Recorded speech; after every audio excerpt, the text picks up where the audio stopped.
Hello everyone, it's Caribbean E. Welcome to the channel. Hope everybody's just having a wonderful day and that you're in the best of health. Welcome to another Sunday inspirational message coming from yours truly. And the subject is about David and Goliath. And I will call this the fight of the century. The fight of the century. This story picks up in 1 Samuel, the 17th chapter. And I'll start reading from the 4th verse.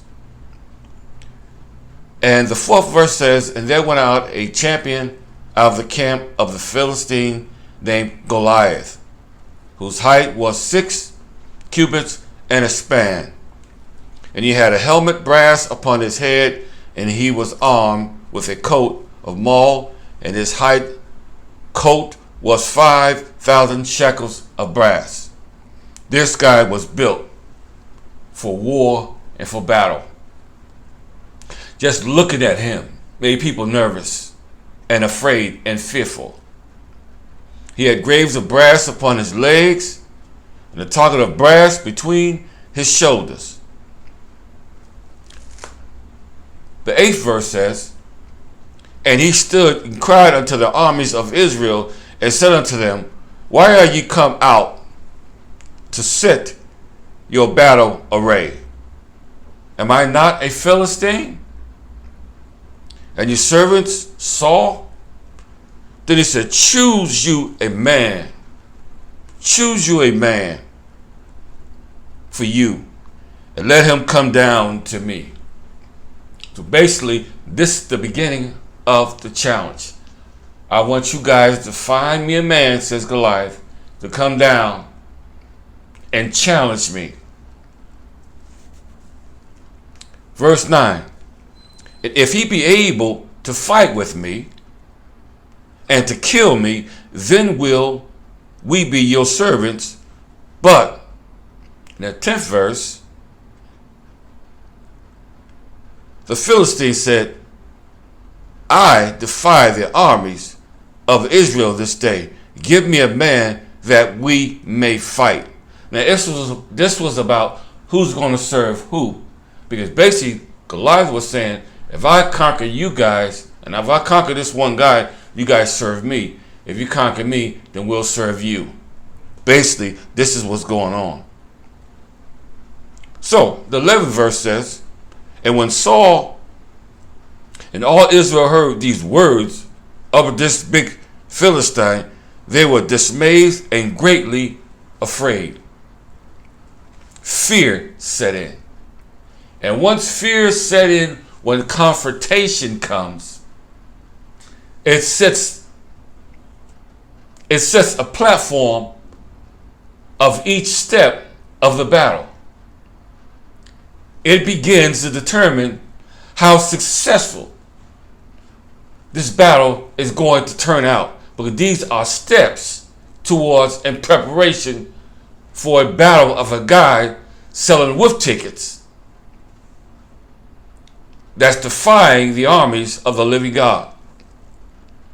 Now, in these days of Exodus, most of the Israelites have been afraid to enter the promised land because of the giants living there. That was the main concern, because of the giants. Numbers 13, 32 through 33. And so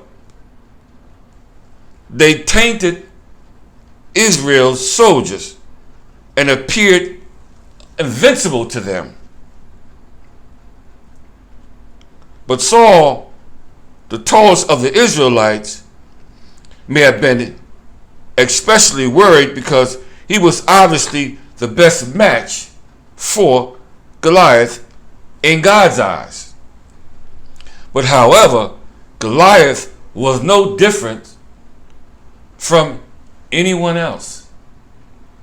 It is how you view your enemies, your circumstances, your mountains, your storms will determine how the end of your day is going to look like. So, in my notes, an army often avoided the high cost of battle by putting its strongest warrior against the strongest warrior of the enemy. This avoided great bloodshed.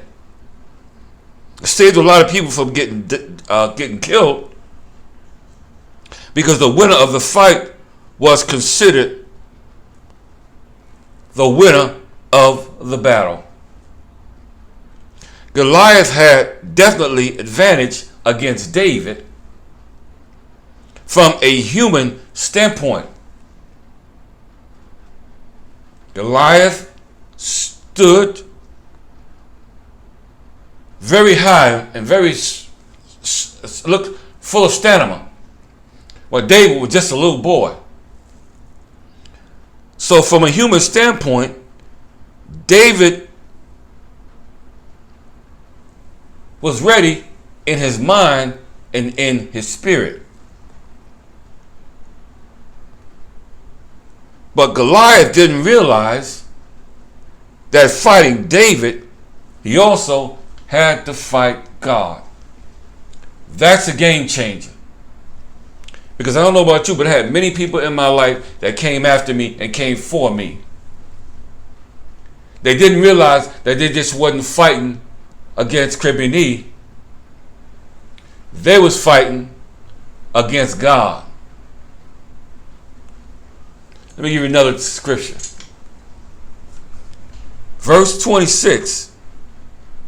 And it says, And David spake to the men that stood by him, saying, What shall be done to the man that killeth this Philistine? David wanted to know what's going to be done to this Philistine that taketh away the reproach from Israel. There was a question being asked. For who is this uncircumcised Philistine that should defy the armies of the living God? So, what a powerful question. So now we're getting closer and closer to the battle. In verse 32 of that same 17th chapter of the book 1 Samuel. And David said to Saul, Let no man of his heart fail because of him.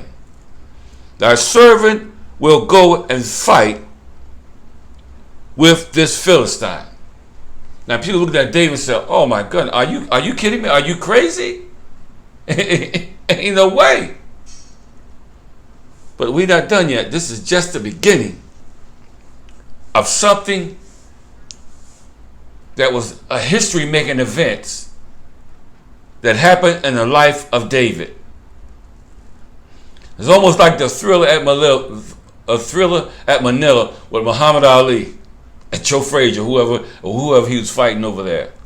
Okay? David said, Don't be fearful because of him, because of this giant. I will go and fight with this Philistine. Verse 33. And Saul said to David, Thou art not able to go against this Philistine to fight with him, for thou art but a youth, and he is a man of war from his youth. So now they're trying to break it down how bad this guy is and his reputation, but they don't know the reputation of David. Then they don't know the reputation of David's God. It is amazing how things actually appear to be falling out of place for David, but actually things was falling into place according to God's plan. So, verse 34. And David said unto Saul, Thy servant kept his father's sheep, and thou came a lion and a bear, and took a lamb out of the flock. Then I went after him, and smote him, and delivered it out of his mouth. And when he arose against me, I caught him by his beard, and smote him, and slew him. Thy servant slew both the lion and the bear.